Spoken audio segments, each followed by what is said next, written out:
તો બીજી તરફ રાજ્ય સરકાર સામે શિક્ષકો મેદાને છે અને જૂની પેન્શન યોજના ફરી લાગુ કરવા માટે હાલ રાજ્ય સરકારને અલ્ટિમેટમ આપવામાં આવ્યું છે શિક્ષકો દ્વારા। તેમની માંગ છે કે જૂની પેન્શન યોજના ચોમાસા સત્ર સુધીમાં જ લાગુ કરવામાં આવે। પેન્શન યોજના લાગુ નહીં કરે તો વિધાનસભાનો પ્રતિકાત્મક ઘેરાવ કરવામાં આવશે। 2005 પહેલાના શિક્ષકોને જૂની પેન્શન યોજના આપવા માટે સરકારે સ્વીકાર કર્યો હતો। ગાંધીનગર ખાતે 2005 પહેલાના શિક્ષકોની બેઠકમાં નિર્ણય લેવાયો હતો, જે હવે લાગુ કરવામાં આવે તે માટેની માંગ શિક્ષકો દ્વારા કરાઈ રહી છે।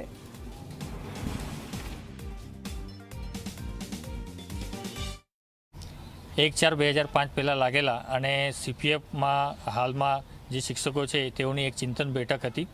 ચિંતન બેઠકનો વિષય હતો કે સરકારે ચૂંટણી પહેલાં સ્વીકાર કરેલું કે 1/4/2005 પહેલાં લાગેલ શિક્ષકોને જીપીએફમાં સમાવિષ્ટ કરતો ઠરાવ કરવામાં આવશે, પણ લગભગ 2 વર્ષ પૂરા થઈ ગયા છે, હજુ ઠરાવ નથી થયો। એટલે બધા શિક્ષકો સ્વયંભૂ ભેગા થયા હતા અને નિર્ણય કર્યો હતો કે સરકારશ્રીને અપીલ કરીએ સામૂહિક રીતે કે આગામી વિધાનસભાના મોન્સૂન સેશન પહેલાં આ ઠરાવ કરીને આ વિષય પૂરું કરે અને આપેલ વચન પૂરું કરે, અન્યથા અમારે મજબૂર થઈને પ્રતિકાત્મક રીતે વિધાનસભાનો ઘેરાવ કરવો પડશે।